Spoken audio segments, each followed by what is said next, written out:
Minnesota Vikings made a couple of roster moves over the weekend, including letting go of 3 players. Now, it is important this year more than others to keep tabs on players that have been in the team sphere, let go, because they're potentially going to be brought back at a later date. Because even as the Vikings are now hovering around that 80-man roster level, and even in the regular season, when you got the 53 as well as the expanded practice squad to 12, I mean, guys will be coming and going. I mean, just through sheer regular attrition, through injuries and alien abductions throughout the course of a normal football season, as well as COVID. I mean, players will be coming on and off the COVID reserve list all season long, so it is important to keep tabs on some of these lower level roster guys because they could be back, right? So the 3 guys who were let go over the weekend was running back Tony Brooks-James, wide receiver Bralen Addison, and offensive lineman rookie Tyler Higby coming on Michigan State. So now a quick little recap on them. So running back Tony Brooks-James was let go as the Vikings signed linebacker Quentin Pauling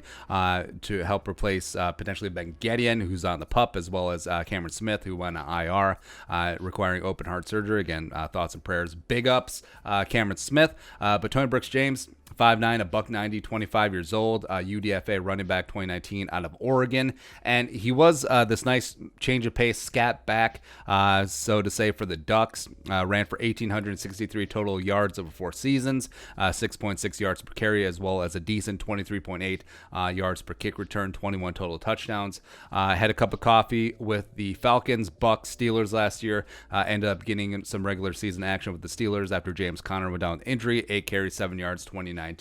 So now, even though he was a long shot to make the team, I think the Vikings are pretty stacked. Top 4 running backs with Dalvin, Madison, Boone, and Abdullah. I did think that he could potentially bring something in the return game, as well as he's perfectly suited for the outside zone scheme. So if something does happen, that running back spot, I could easily see TBJ back into the mix. Wide receiver Bralon Addison, who was let go when Arvon Watts returned from the COVID reserve list.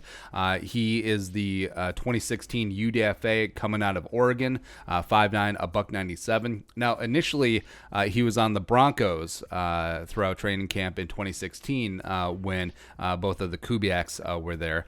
Then eventually had a cup of coffee with the Bears, spent 2017 out of football before eventually going to the CFL, and he started starring. 2019, Addison was a CFL All-Star, notching 95 catches, 1,236 yards, and 7 touchdowns. And I did think, even though the Vikings wide receiver room is pretty thin, that he was going to be a long shot to make the team, and just panned out that way. And it does suck for guys like UDFA's futures contract guys, fringe roster guys, even CFL guys like Bralen Addison coming down, because no OTAs, nothing that you can really sink your teeth into to try and make an impression. And now the reduction of rosters from 90-man to 80-man, yeah, there's really nothing you can do, and who knows if Addison will get another NFL shot. Lastly, Tyler Higbee. So this one sucks the most. So he was one of the first Vikings to go on the COVID-19 reserve list, was let go.